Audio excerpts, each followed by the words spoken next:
always loved when I would talk to someone in their review and say, like, what do you want to do? And they would say, I want your job. Amazing, because I want my boss's job.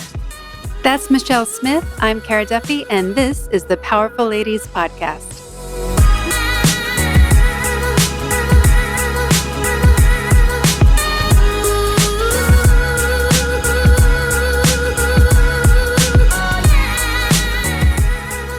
Welcome to the Powerful Ladies Podcast.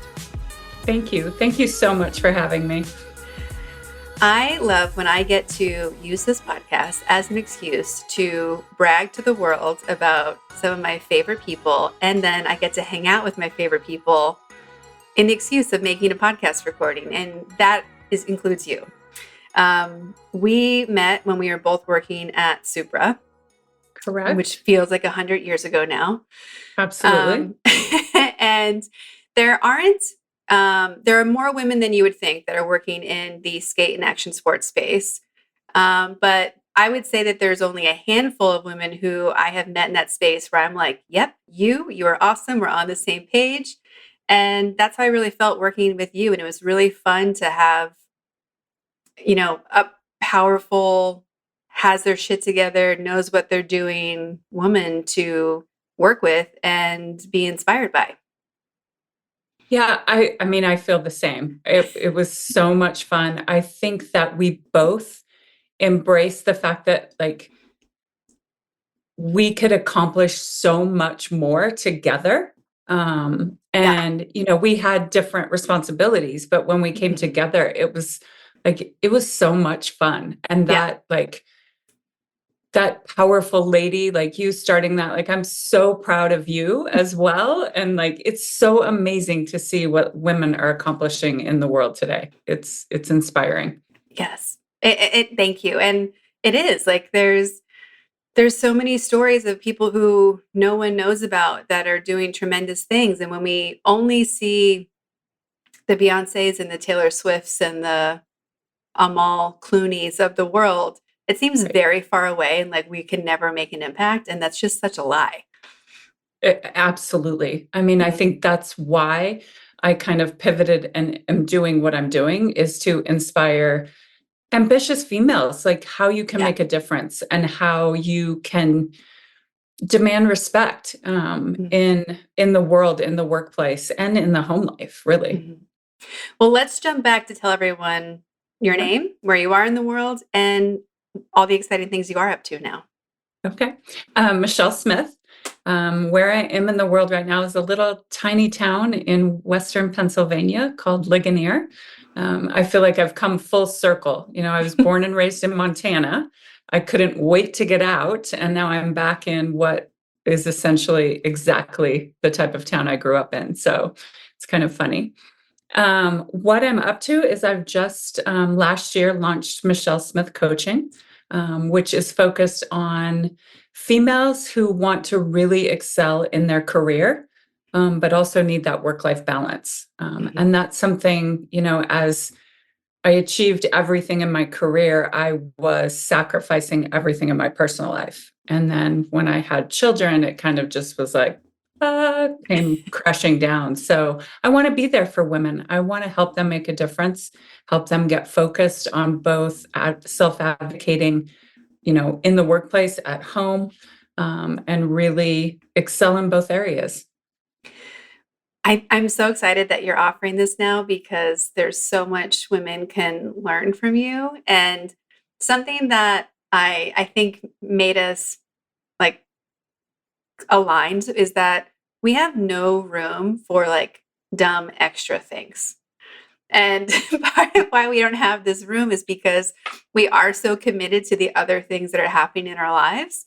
And there's so many times, especially in the corporate space, where people want to do things and you're like, why? Like, that is not getting to our objective. That is not making anything happen that needs to. And you're adding hours of work and usually money on top of it. Right. Like how have you managed those situations, and how have you kept your cool when you realized everyone in the room was out of their mind? I mean, I love that question because, as you know, at the end of our tenure together, it was definitely a challenging environment. Yes. And so I think really looking at the entire picture, knowing that there's things to achieve that are much bigger than everyone in the room, um, understanding that you have to be present. You can't worry about what just happened. You can't worry about what is going to happen. You had to be present. And I Mhm. think um, a lot of people forget that, right? And they Mhm. get their ego and they start thinking about like themselves. And there's so much more to creating success in the workplace. Mhm. So that's really, I think, for me, what was a constant reminder is just stay true to the objective, remove yourself from the situation, Yeah. and take deep breaths always. Another thing that's always really impressed me with you is like the confidence that you have. Is that something that you always had, or is that something that you built up over time? You know, it's interesting that you say that. I was an only child. I think my parents really instilled in me that I could succeed in anything. But I also, when I first moved to California, was really timid and shy in the fact that I was from a small town, kind of that, backwoods girl, if you will.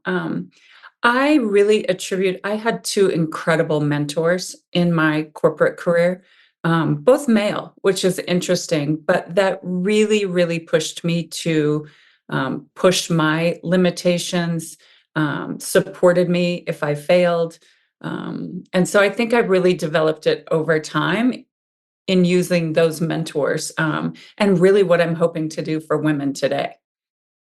And how did you end up in action sports in the first place?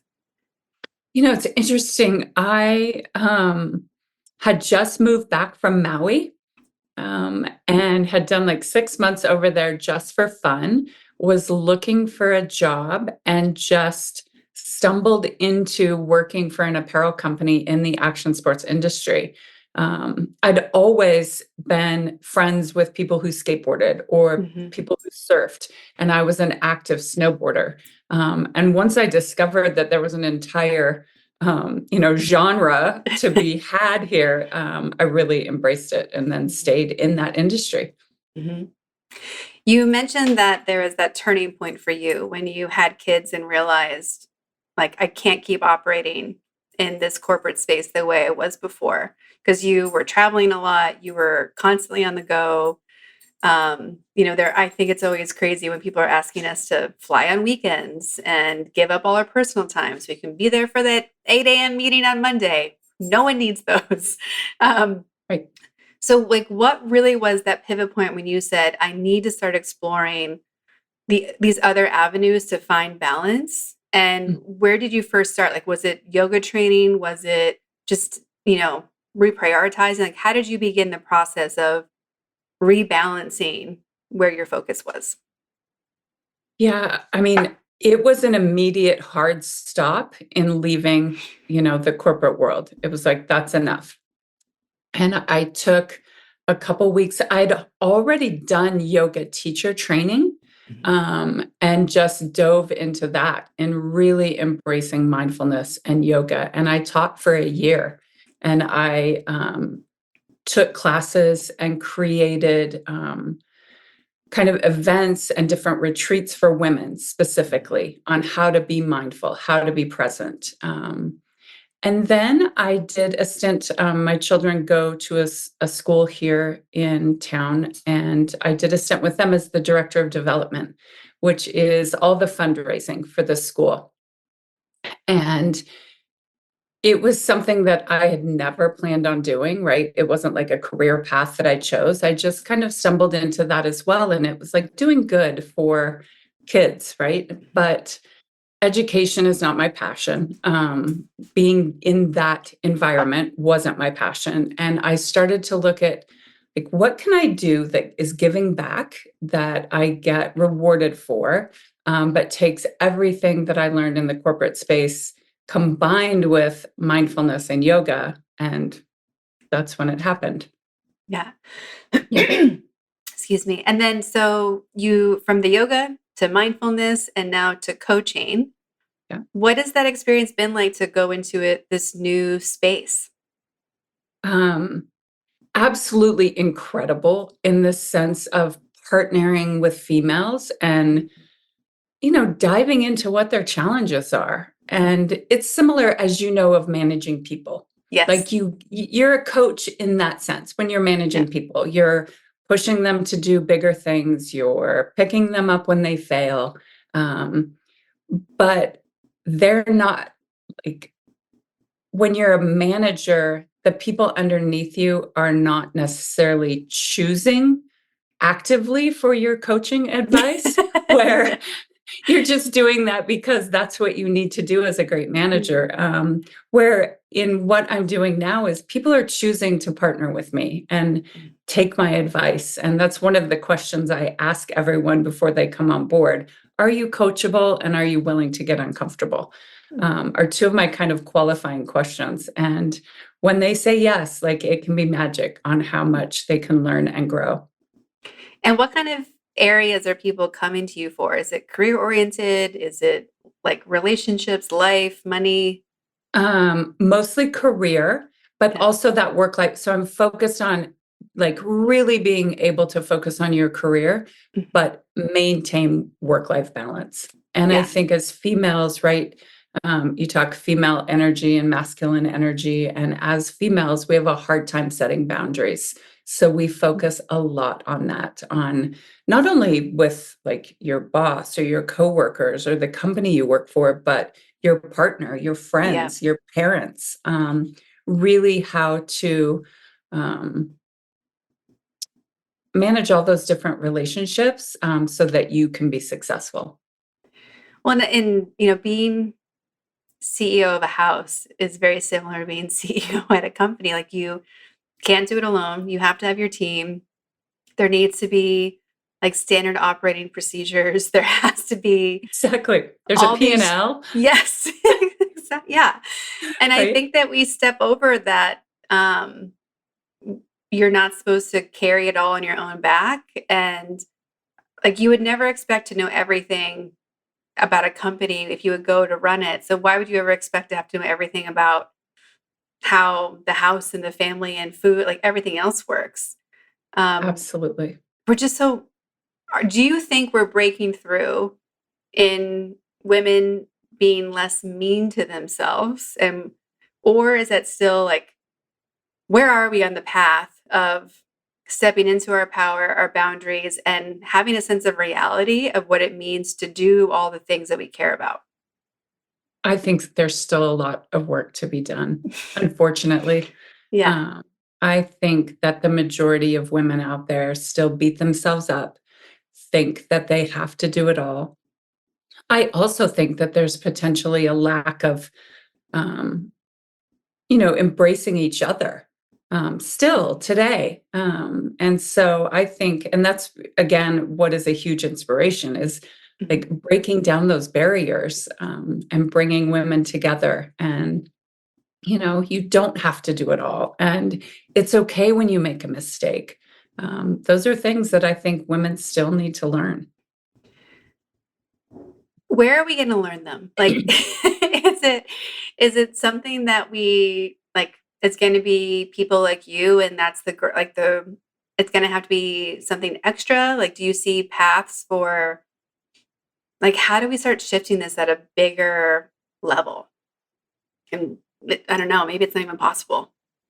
Yeah, it's interesting. I was really thankful at the end of 2023. I was hired by a company here in the area in Westmoreland County that is definitely a male dominated company. And they hired me to do a professional development training with only their female executives. Mhm. Um, and I was shocked. One of the things I really push back on is there can't be change if I'm only training the women and not the men. But at Okay. least I got to make a difference in those women's lives. Mhm. So I think it's one woman at a time. In addition, I mean, I'm hoping that by Q2 of this year, I can create an online platform so it's more of a community. I can scale Yeah. it. There's only so many hours in the day to Yeah. coach one-on-one, as you know. Yes. So can I scale something that is starting to help others, and, articles and social media? Hopefully that Mhm. all starts to make a bigger difference, It's always really interesting to me because I'm in this conversation all the time, running a company called Powerful Ladies. right? And I find it interesting when there's people who are like, isn't that conversation like done? Like, didn't we have the Barbie, Taylor Swift, Beyonce year? Like, are we good?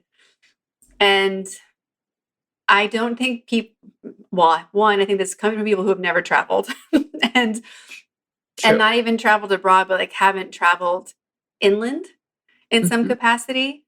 And it actually reminds me of when we would talk about the core demographics in action sports. Like every 4 years, it was a brand new person.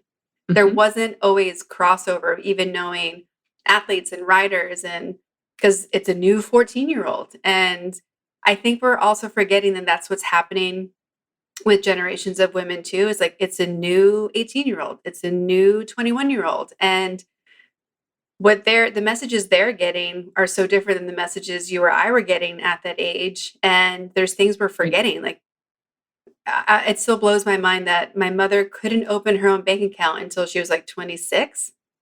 She Right. had, and like, you're like, that's not long enough ago. And Absolutely.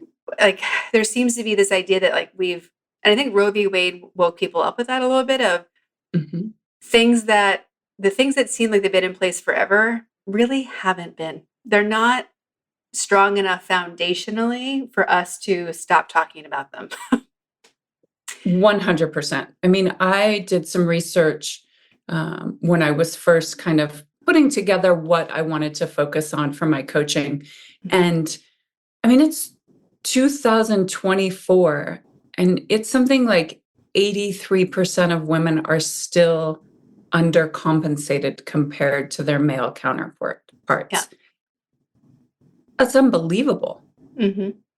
Um, and I'm not this huge feminist that is like, women should do every job, women should play every sport, women should do this, do that, but women should be compensated equally. Mhm. Um, and so I think there's still a lot of work to do. And having a daughter, I mean, when you enter into those conversations, it's like nothing fires me up faster. Yeah, and because you have twins. Yes. So, it's, like, so easy to see the his versus her because 'cause they're going through similar stages, whether they're at the same stage or not in that moment, but it's very Mhm. black and white, I imagine, the comparison. Oh, absolutely. I mean, Mhm. even there's, conversations with a whole class, call it 24 kids, half boys, half girls. And you still see at that age the words that are associated with reactions that the Mhm. females have versus the males have. I mean, Mhm. there's movies about it, there's books about it, Yeah. the list goes on of, there's songs about it. So it's really, how do we take that younger generation and continue to teach them, advocate for them, and, hopefully they can continue to make change long after I'm doing what I'm doing. Well, one of the things I've been talking to a lot of people about lately is self-trust, Mhm. and I see this coming up on all genders that I coach with, and it's been really interesting to see how there's so many cultural things that undercut a girl's or woman's trust in their knowing, their intuition, their gut feeling. Mhm. And so it's been something I've been looking at a lot. We're talking about doing some self trust workshops or even a panel about it because there's so many things that we know and we're told, oh, don't be ridiculous. Oh, don't like, they're always telling us that we're wrong, whether it's about medical conditions or knowing how someone feels. Mhm. And it's been really interesting to see, however, the magical algorithm works, that I'm getting things popping up in my Instagram feed that are showing people doing the opposite, whether it's people acknowledging when someone says, "Are you okay?" telling the truth versus Right. just saying, "I'm fine," because that's a really passive way to start telling someone that your emotional intuition is off. And like the unlearning that women have to do is at a level that I don't think we realize in the moment so much. Mhm. But in your space alone, like there's so much unlearning of how to be a professional female. Right. Right. Like, so what are mistakes you see women making to be the professional female versus how they could really step into their power? I think one of the biggest mistakes is um, trying to compete with the male persona and like, you know, embody that in yourself 100%. It's you're a female, and you can still be a badass even though you're a female in the Mhm. workplace. And so I really, one of the things I try to coach people on is how to balance and go between your male and female energy, right? Because both have a place.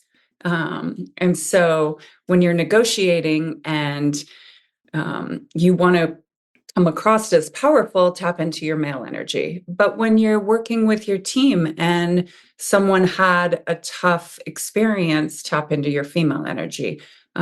Both need to be embodied to be successful. Um, I think the other thing that I think females really, really underestimate the importance of in the workplace is relationships. Um, I don't know if you remember, but you'd be in the workplace and, the male boss is like wandering around the offices, shaking hands, kissing babies, like, and females were at their desk, like getting it Working. done. Yes. And so, how do you teach that and how do you embrace that as a female when you kind of find it to be a waste of time? Mhm. But I think relationships are really underutilized in the workplace when you're a woman. Yeah. Well, and I think that there's also, we know how much has to get done. Mhm. And most of the powerful women that I have worked with are able to see beyond their own roles and responsibilities, understand the breadth of all the Yes. things that no one has decided on yet. Like, how are we actually going to get there? What's this actually going to cost? So, like, we're already thinking at a much more complex level than we've been asked to. And when we know we have to get it all done because we have to get out the door to get either pick up the kids or get to the next thing, like we know the limitation. So Right. and I think that I see a swing in women having to be in that 100% productive space or else Mhm. that is so hard to, like, I have to unteach all of my clients that your self-worth is not based on your output. Absolutely. And it's like, I don't like that conversation of like, why aren't we walking around? Like most people have panic attacks about, oh, it takes so much time to manage people. I'm like, yes and no, like depends on how you're doing it. But yes, you do have to remember if you have team members, like you need to leave room in your schedule for the people. Yes. Because relationships have built my entire life and business. Absolutely. Um, and I wasn't walking around shaking hands and kissing a lot of babies, but it it mattered. Like it having being able to know when I think to pause and like go have lunch with people or Mhm. to even just work on projects together versus solely at your desk. Absolutely. Um, what are some of your favorite relationships or relationship stories that meant a lot to you as you're building your career? Yeah. Um, I mean, there are definitely some great relationships with, males that I worked Yeah, with. But I think some of my favorite female relationships, as you know, I was in the sales space. And yes, so having good relationships with the product people. Yeah. So you come to mind for sure. And there's another person who worked with me at DC Shoes forever. And we had a fantastic relationship Mm. in the sense of really pushing each other because we both reported into um, males who were strong personalities. And so we had to learn to hold our own. Yeah. And so we really pushed each other. To this day, I keep in touch with her and we'll push each other even from afar, which is amazing. Um, you mentioned managing people takes a lot of time. I love managing people. Me I too. think that's one of the things I miss most about not being in the corporate space is like my team. Yeah. And those relationships, I still to this day, like look back Mhm. and think, oh my gosh, what an amazing group of people that we were able to really work hard, really play Mhm. hard, travel the world, like all of Yep. that. Mhm. I loved. Yeah. I know it catches me off guard when I have clients who are petrified about hiring and building a team and managing them. Hmm. And I have to remember that for some people, it's more innate than for others. Um, but there are people who were interns for me that 20 years ago, that I still have relationships with because they showed up and worked hard. And one of my philosophies is always, once I respect you, then we can hang out together. Like you have to prove you can work first. And I think there's so many people who go friend first. And I'm like, it will Yeah. never work that way. How would you advise someone to build a great relationship with somebody that they just brought on board? I mean, that is such a great question. I fully agree with you on you have to respect them first. Mhm. They have to be willing to work hard for you, and you have to be willing to work hard for them Mhm. also, right? And so building that foundation in the workplace before you become a friend, I think is very key. But it's also, I always loved when I would talk to someone in their review and say, like, what do you want to do? And they Mhm. would say, I want your job. Um, Amazing, because Yeah. I want my boss's job. So, not being afraid to backfill yourself, Mhm. not being worried that they really will take your job someday, and giving them all your knowledge, I think is a great way to manage people and have a tremendous relationship. They also Mhm. then learn to respect you, right? Yeah. Because you're not afraid of them, Mhm. Yeah. The illusion that you need to be the nice boss, I think, is another lie that we tell ourselves. for Like, sure. all the data says that people prefer someone who's consistent over nice. Mhm. And all the people I know who are worried about being that, asshole boss, like they never could be. Like they're so far on the other side of the spectrum, Right. that I often have to tell people to be less nice. Yeah, 100%. I Mhm. There's a joke among my friend group, like whenever they say, well, she's really nice or he's really nice, I'm like, oh, that's the Yeah. worst thing you could ever say about me. And it's so funny, like, you are so nice, but it would never be in the top 10 words I would use to describe you because there's so many other interesting, better words. Right? Like that's the worst thing to say about someone. Yeah. That's funny. Well, I think too that you and I were both going through corporate careers when, like, our careers started at a very different place than where we left the corporate space in Mhm. regards to how women were expected to show up. And I had plenty of female leaders or bosses who were really leaning in on that. I need to act like a man and be tough and be aggressive and just kind of be jerks and cutthroat. And it was so unnecessary. And then, like, there wasn't an example often of just a well balanced, has their shit together female leader, which changed as like my career changed. But it was so Right. crazy to, like you said, so many of my mentors were men. Also, the spaces we were Mhm. working in just disproportionately had more Sure. men. I think I want to give credit to all the great male leaders and mentors who never thought twice about having a woman at the table or in the room, and we're like, I don't care who it is, like we're all going to do the same work. Like, go Yes, get it. Because that there had to be room for the shift to happen, I think, from, you absolutely. know, power suit, way too many shoulder pads into like, oh, we're all at the same table and we're all, for better or worse, wearing jeans and t-shirts at this table. Right. Um, like, do you remember moments when you were like, oh, like that's what a female leader can look like? I do. It's interesting in my corporate career, I never reported to a female, not once. I always had a male boss. But I remember the company I worked for at the time was going through upper management changes. And I was responsible for going up to Zoomies Yeah. and sitting down with their current, I guess she would have been the CEO at the time, and delivering some news that was not going to be pleasant. Yeah. And The best um, conversations. absolutely.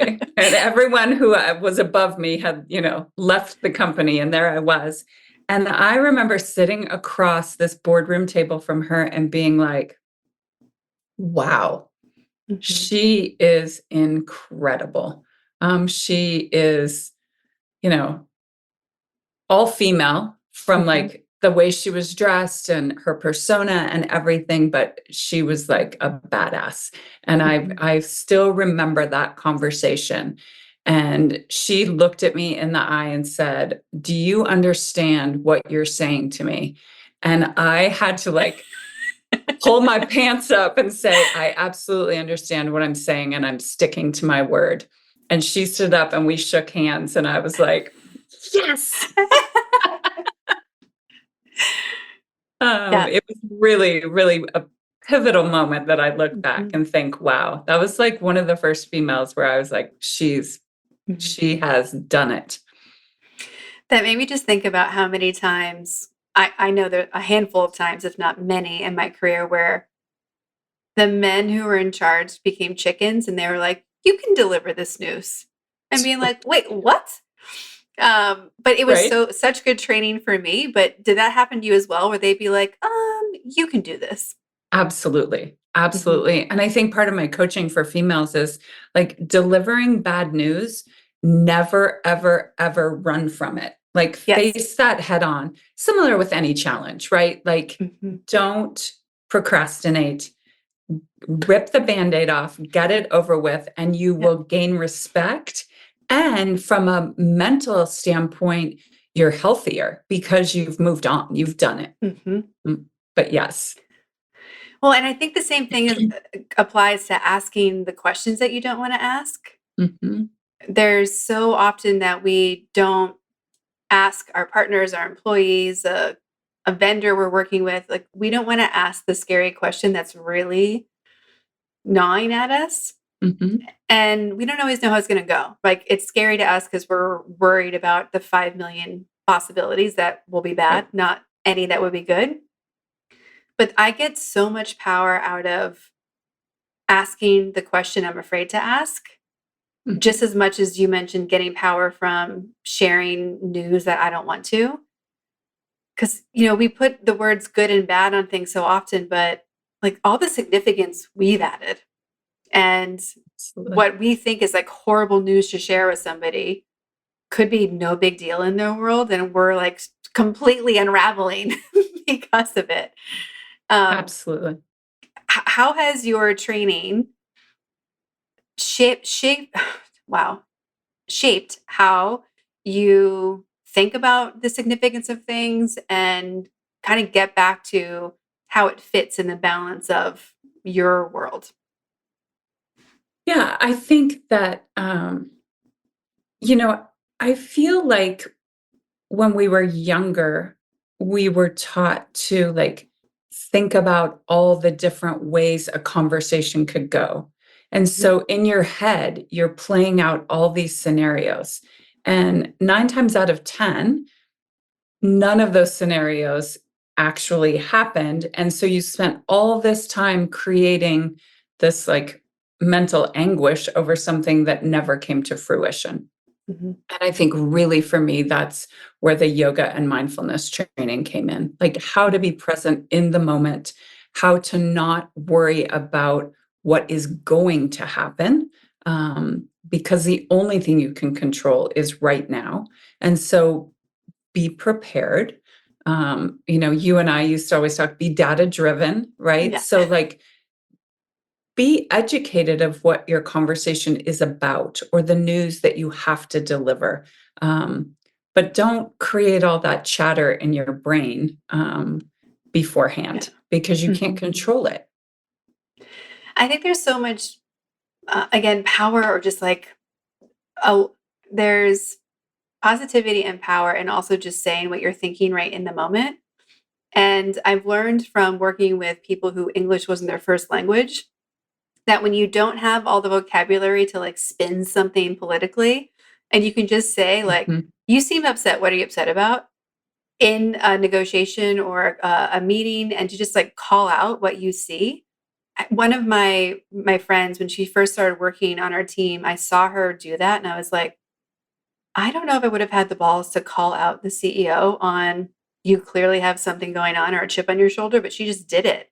And she did it in like it was so she was so present and just so automatic in saying it that it didn't come off in any way other than a true genuine question like a 6-year-old would have. And because of that, he couldn't react any other way than just answer. But it gave us so much information and visibility to what was actually going on. And we try to control our words so much. And I think that there's a time and a place for it. But again, this goes back to that self-trust concept of ask the question, just say the thing. Like if you like see it, say something.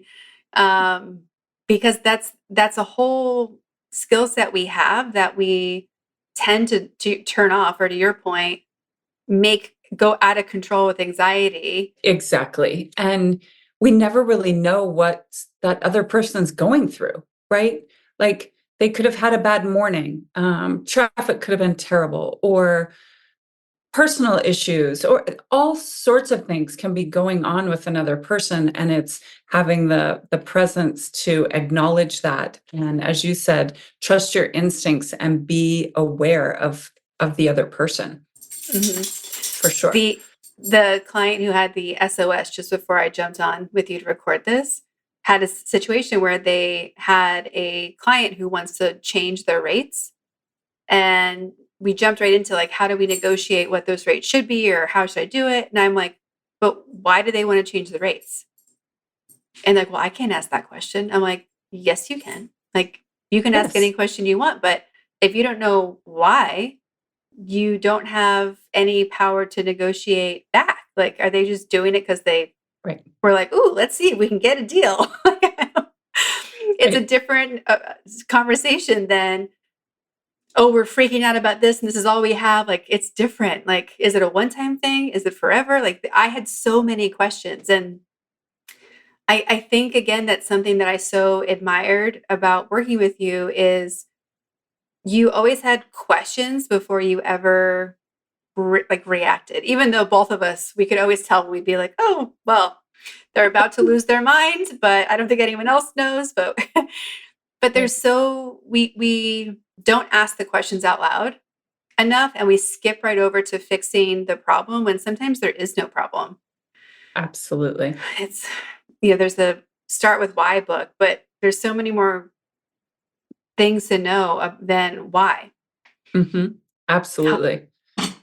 Yeah. how has being curious changed your life and your path? Gosh.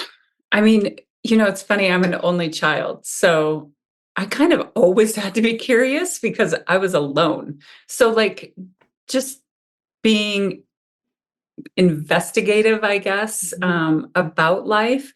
I feel like in, like, COVID and post-COVID, um, re-engaging in getting curious kind of really is what stimulated kind of this transition and moving into coaching. Maybe it was, you could step back and not a whole lot was happening in the world, and so you can invest in that. But I mean, I always tell the twins, like, be curious about things. Like, Mhm. don't ever stop asking questions. And then I also think, and you as well, but we both love to travel, right? And Yeah. that just inspires curiosity on a whole nother level because it's culturally and the Mhm. difference in language and cities and everything. Like, I think all of that and travel had changed my life for sure. My parents never wanted to travel outside the US. My mom's never been out of the US. So having the ability to travel coupled with work was incredible. Yeah, the number of core memories I have that involve Aperol Spritz in Europe with a colleague, like, I Absolutely. I remember, like, we were in Amsterdam by the river, and then we were on the roof at the hotel. I'm like, "Yeah, like, these are markers." Like, Mhm. I can map the good parts of my life through Aperol Spritz milestones. Absolutely. Mhm. Absolutely. We've been asking everyone on the podcast, like, what do the words powerful and ladies mean to you? And do their definitions change when they're next to each other? Hmm, that's a great question. I mean, I think potentially they change when they're together, right? Mhm. Because powerful is then describing the lady. But powerful to me means embracing yourself, understanding your own values, your own worth, um, wanting to make a difference in the world, I think are the things that come to mind when I think about powerful. Um, it's amazing to put the two together. Um, And I think you said, like, your mom couldn't open her own checking account. I think back to my grandmother who, um, lived through the Great Depression and, like, she was incredible. She lived to be 102. Ooh. And I would describe her as a powerful lady. She never would have thought that about herself, right? Mhm. And so having the two words together, I think, is phenomenal, especially as Mhm. we forge forward in the world. Yeah. We've also been asking everyone where you put yourself on the powerful lady scale. So if 0 is an average everyday human and 10 is the most powerful lady you can imagine, where would you put yourself today and on an average day? I think today I would give myself an 8. I am feeling so inspired going into 2024 and all that I want to accomplish, um, and all the change I want to make with other powerful ladies. So I'm going to go with an Mhm. 8. Um, I hope my daughter sees me as a 10. I will say that. Um, and on an average day, I probably 6. Mhm. When you made the decision to move to small town Pennsylvania, Mhm. what what were you nervous about and what were you excited about? I don't remember being nervous at all. Like, I am open for change. Like, Yeah. with children, it's harder because they have friends. And, Mhm. as a preteen, things are catastrophic on a daily basis. But I would pick up and move again in a heartbeat Mhm. just for fun. Yeah. So I don't know what I was nervous about. What I really don't like about being in a small town is the lack of available healthy food. Mhm. Um, that is really a challenge for me because that's so important. Mm. What I was most excited about is we live on 70 acres. So nature, it's like Mhm. ingrained in me. Mhm. And having the children being able to run barefoot through the yard and hike in the woods and all of that. Yeah. But yeah, I would pick up and go somewhere fun, Amsterdam Yeah. as an option. And you've also, community is so important to people. When you have moved, how have you created community? What has that experience been like? And has it been more challenging being in a small town, or has it been easier? I think it's a little bit more challenging, honestly. Mhm. Um, we made the decision to move here when the kids were 4, knowing that we would be able to create a community around, like, preschool, and Yeah. so I think that's how I've developed that community. I've tried to really keep in touch with, all of the people that I've met throughout my career, Mhm. and stay in those relationships to have that community. Because what I do and what my husband does in the action sports world is, people look at you like you have two heads almost. They have no idea about that industry, right? Yeah. So um that's been challenging of like really having that female kind of working female, I will say, group that is, like, physically present. I Mhm. just try to maintain that remotely. Yeah. Yep. Yeah. And then what are you doing to fill your own cup up? Travel, Yeah. for sure. Learning, I've been, like, so invested in learning. I'm obsessed right now with biohacking Yeah. things that, like, different things, like, that I'm hoping to incorporate in my coaching. Like, what are those things that you can do mentally and physically that kind of Mhm. push you ahead? So that learning about that different stuff, Jim Quick is like a coach on how you can like speed read and how different people learn differently. I don't know if you've heard of him. I'm Mhm. obsessed with learning his stuff right now. So just all of that, like different Yeah. stuff that you post, different stuff that others coach post, um, just trying to constantly learn Mhm. and Uh, the occasional Aperol spritz. yes. We've also been asking everyone, what do you need? Powerful Ladies is a big, capable, connected group. What's on your to do or to manifest this year, and how can we help you? Yeah. Um, I think one of the things I'm most excited about in 2024, I want to create kind of a transformational retreat for women. Um, and so putting the word out for that, like how can we Mhm. come together, um, learn from each other, like pull in different coaches from different Mhm.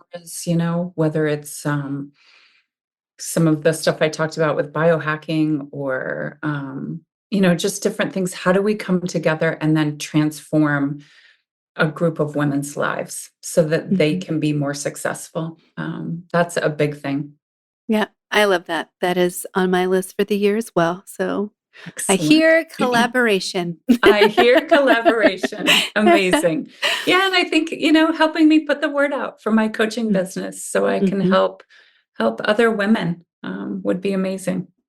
So for all the women who want the elusive work-life balance, who want to be thriving in all parts of their lives, Mhm. where can they find, follow you, and connect with you? Yeah. So my Instagram is my mindful path. And that's the easiest way. I have a free PDF on work life balance that they can Mhm. download, which then puts them into my weekly newsletter. That's the easiest way to get a hold of me. Okay, perfect. Well, thank you so much for taking time out of your busy day to hang out with me and to share some of your story and what inspires you. Yeah, having you as a marker in my life and a woman who I could admire and be inspired by has meant so much. And I also just love that we kicked some ass and had a lot of fun too. Oh my gosh, I feel the exact same way. Thank you so much for having me, spending time with me, and helping me get my word out. I appreciate it.